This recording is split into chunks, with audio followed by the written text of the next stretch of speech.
Hi guys, once again welcome back to the Gatekeepers TV. Of course, it's your usual duo at Dennis Keton. Edun Safi. Of course, we are still on the Champions League streak. Match day 2 is here. But before we begin on match day 2, guys, allow us to tell you briefly, as you can see on your screen, those are the results of yesterday's matches. Of course, we had some highlights or some results which we might maybe want to mention. Pogba, which match caught your attention? Well, actually, the biggest match of the day was the one of the PSG against Borussia Dortmund. So that game, actually, I expected any outcome, but although I predicted PSG would win, actually they did. But any outcome was expected in that game. Good. So the match ended 2-0. Mbappe scored a penalty, then Hakimi also scored. We saw Barcelona winning by a whooping 5 goals. We saw Man City coming from behind and winning 3-1. The only news in that match of Man City is that Haaland never scored, but of course Alvarez got his back. Alvarez scored a brace. And another match, of course, English boys Newcastle. They were playing an early kickoff. They were playing against AC Milan. In that game, I can confidently tell you guys, AC Milan overpowered and outplayed Newcastle. The only bad luck for them was they never converted the chances which they had. So they have themselves to blame. So the match ended in 0-0. So on that match, actually, Newcastle only had one shot on target. That was at first half. The entire match, they were just defending, but we can understand because it's their debut after almost like 20 years. So actually, I'll say kudos to Newcastle because they really tried to absorb that pressure, and of course, they got away with the point. So it's up to them when they'll get home. Good. Also, there were some red cards in the Champions League yesterday night. Firewood, they were playing against Celtic. Celtic got 2 red cards in that match, and clearly, of course, they ended up losing that match. Feyenoord won by 3 goals, so they scored some screamer in a free kick, and it was a good game. So yes, so basically, in summary, that's how match day 1 went in the Champions League. So we want to fast track and move into match day 2, of course, on a Wednesday. Champions League is progressing, and that's where I leave it up to Pogba to give us. Remember, yesterday we were dealing with Group E, F, G, and H. So today we'll be dealing with Group A, B, C, and D. So straight to it, Pogba. Where do you want to take us? Well, today being on Wednesday, the 20th of September 2023, like you said, we'll be dealing with Group A, B, C, and D. You thought yesterday's match was exciting. You haven't seen today. So starting with Group A at exactly 7:45, Galatasaray will be at home against Copenhagen. This one being on Group A, this one is the group which Bayern, Munich, and Manchester United are. So Galatasaray at home against Copenhagen. Galatasaray are actually playing well at home. Remember, they got the new English boy as a signing. Louis Zaha is officially there. On the other hand, Copenhagen are also impressive in their league. Currently, they are the ones leading in their league. They haven't lost a match in their league. Wow. So that goes a long way to tell you that tonight's match is not going to be an easy game. So on this, I really want to put it for the home team. I feel like Galatasaray will have to up their game, and they need to get a win, because I can assure them they will not get points when they travel to Copenhagen. So they better get their win tonight.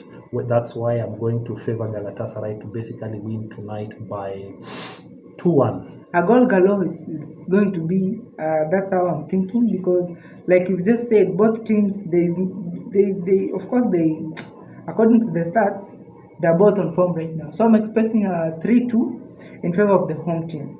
As Group B, we have Arsenal at home against PSV Eindhoven. These people met last time. At home, Arsenal won this game by 2-0. No. At away, Arsenal won by 2-0. Coming to Emirates, Arsenal lost by 1-0. Amazing.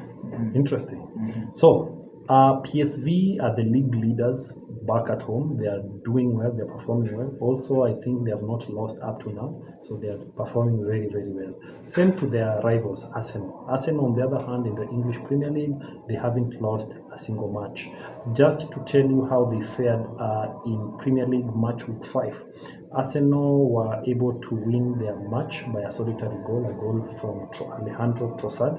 Definitely. In that match, Martinelli got an injury. Aye.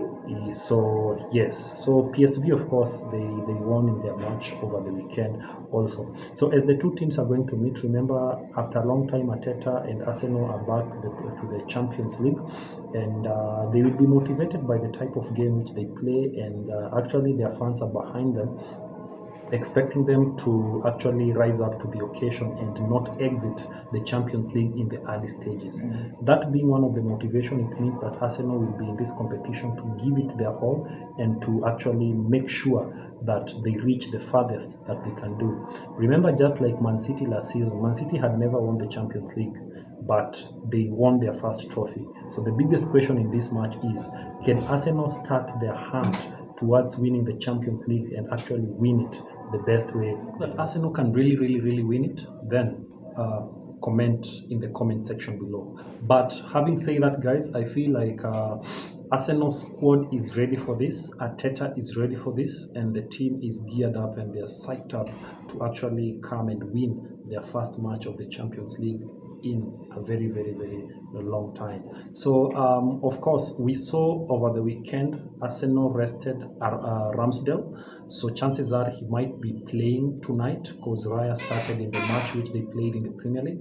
But overall, apart from Martinelli, I feel like the entire squad is really ready to play. So the biggest question here is, do we start with Gabriel Jesus tonight, or is it Nketiah tonight?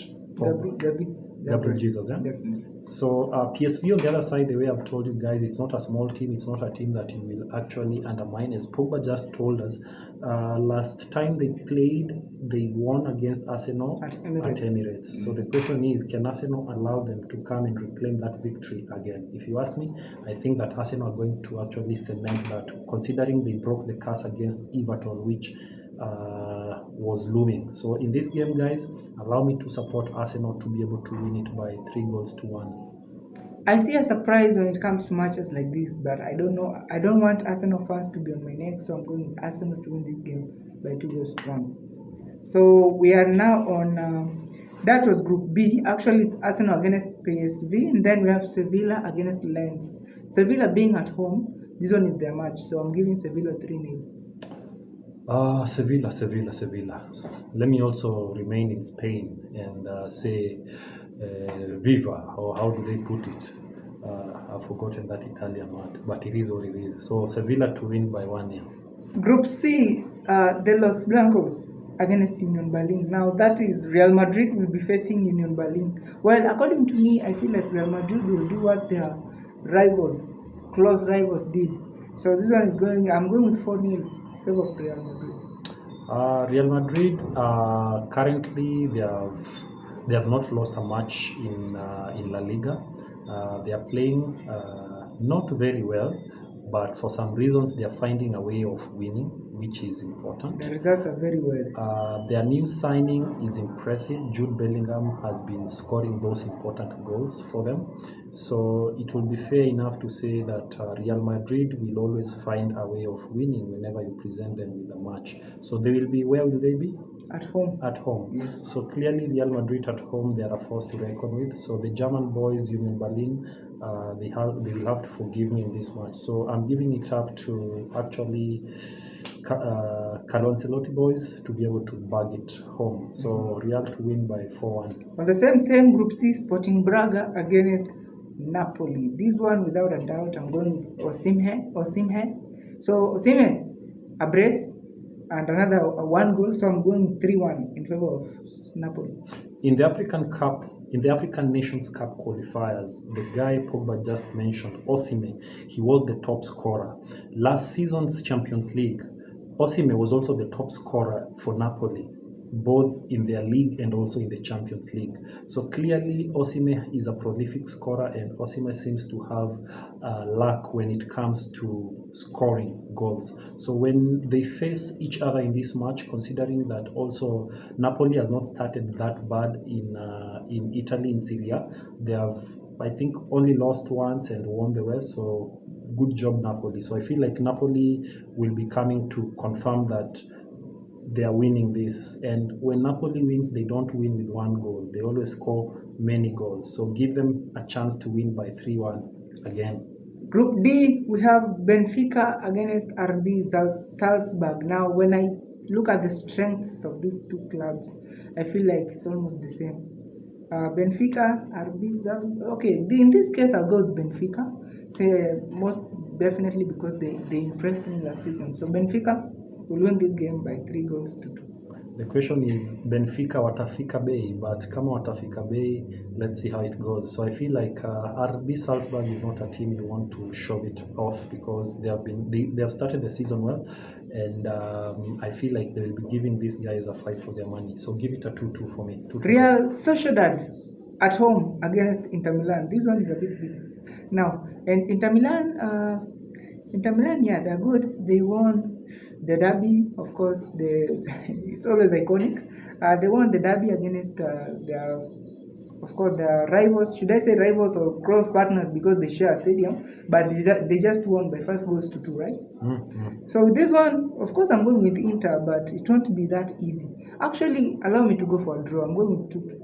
2-2. They're playing against who again? Real Sociedad will Real be Sociedad. at home. They will be at home. Guys, Inter Milan are so psyched up, and their psych can actually be seen on how they are performing in Serie A. Currently, they have won all their matches, or should I say they have not lost? They have not lost. They have not lost. I think they've drawn one. The last match they played, they won by a whooping 5 goals. So these are guys who are motivated to do even better this season, considering that they lost the Champions League trophy to Man City in the finals. So they feel like it's their season to go back and reclaim that title if chance so present itself.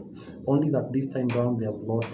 They lost their keeper to Manchester United. That's Onana. Number 1 keeper. They got their number 1 keeper right now. I think he's Soma.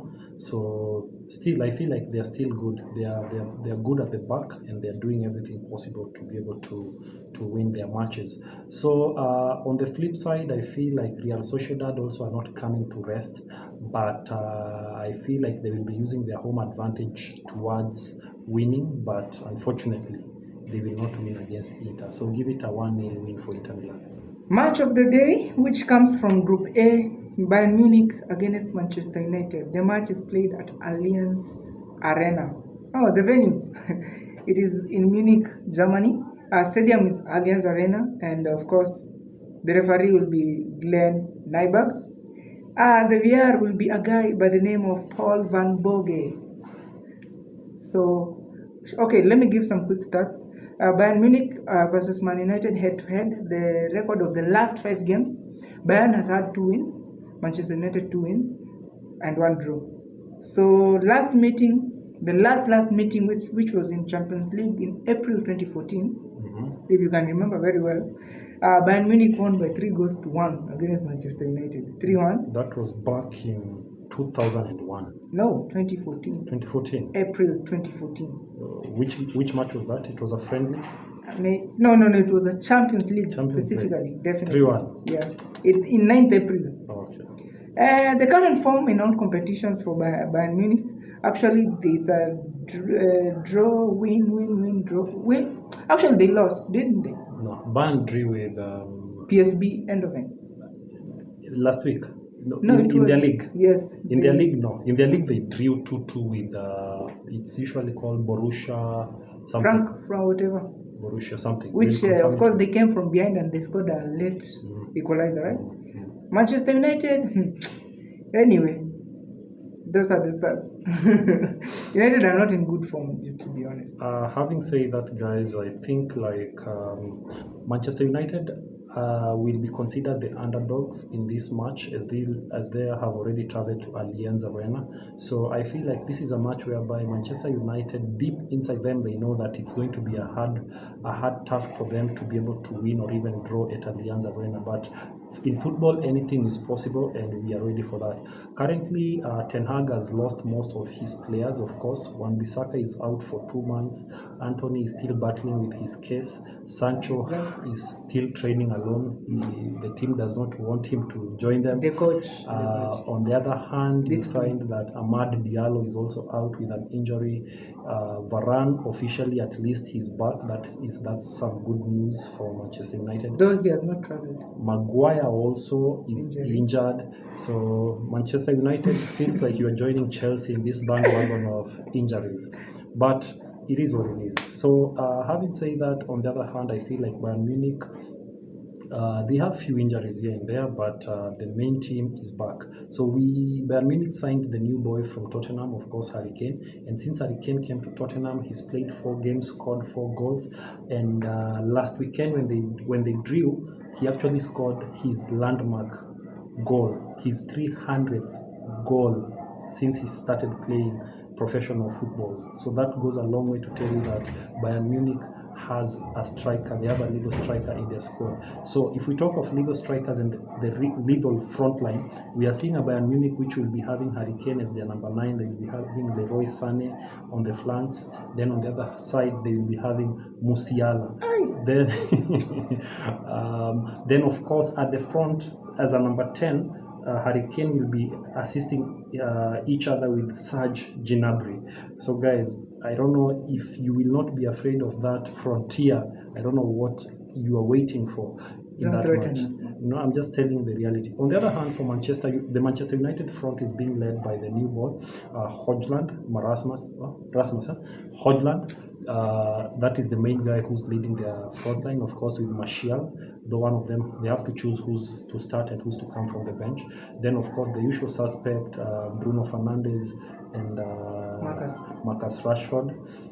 With the absence of Anthony, I feel like now Garnacho. By the way, I feel like, strongest opinion, Garnacho should be given an opportunity to start in this match, but we leave it to Ten Hag to confirm to us what will happen. So, have I told you my sincere thoughts on this game? No. Not yet? Yes. You want to hear it? So, straight to it. In terms of who has it more to win or who is more prepared to win, clearly it's Bayern Munich. We all know that Bayern Munich is a team that they love winning all their games in the group stage. So it will not be news if they win tonight against Manchester United. On the other side, Manchester United, they will have to give their all. And they will have to make sure that they be tactical, especially in their defense, because failure to defend nicely, Bayern has top speed players who can actually dismantle your defense if you're I've not even mentioned him. Now you've mentioned him. So Manu, the only fear I have for you is you need to have a strong backline tonight, and I hope you've done your homework correct. But also on the Bayern Munich side, they also have to be afraid of the combination of Rashford and maybe, let's say, Garnacho if they will start, because Barcelona loves playing a high-line type of football, and we see Garnacho and Rashford, they are 2 players who have speed. So that speed can actually cost Bayern Munich if they are not careful at the back. So having said that, Yote Tisa, if we go to my straight-up prediction, I feel like tonight is not that night for the Manchester boys. So I feel like Bayern Munich will be in to win it tonight by 4-1. So a victory for Bayern. Well, this game has been waiting for. People have said that maybe we will concede 7, like what Chelsea, Arsenal, which conceded 10, Barcelona conceded 8. We are not that team. Okay, speaking of we are not that team, but Bayern Munich are not that team anymore. We can confirm with that. They used to be, of course, the disciplinary committee, but nowadays, actually, they don't do that. Furthermore, we share many things in common. I saw the admin of Bayern Munich posting saying we share many things in common. So please don't go to goals of 6, 7. Let's have some respect in football. I'm speaking on behalf of Manchester United. So this one, I won't say of a confidence will kill Bayern Munich, but this one Bayern Munich is going to win 3-1. 3-1. That should be the last match of the night? Definitely. So I think there, guys, you have it. So from the gatekeepers, we can confirm and tell you that we've covered match day 1 and match day 2. So until next week when we'll be doing another match day 3, so keep it the Gatekeepers TV where you get all the information regarding all these news as they happen. So I think that should be it for now, Pogba. Definitely. So keep it here. So let's enjoy football, because football keeps us stronger, it makes us be together, and that's our business. So thank you guys. Remember to subscribe, share, and do the necessary. We are available on all podcast platforms, so if you're not a person who loves videos, we got you. Tune into Spotify, Deezer, Apple. Which other podcast platform am I missing? Google. So wherever you want to catch us from, feel free. We are anywhere. We got you. So until next time, guys,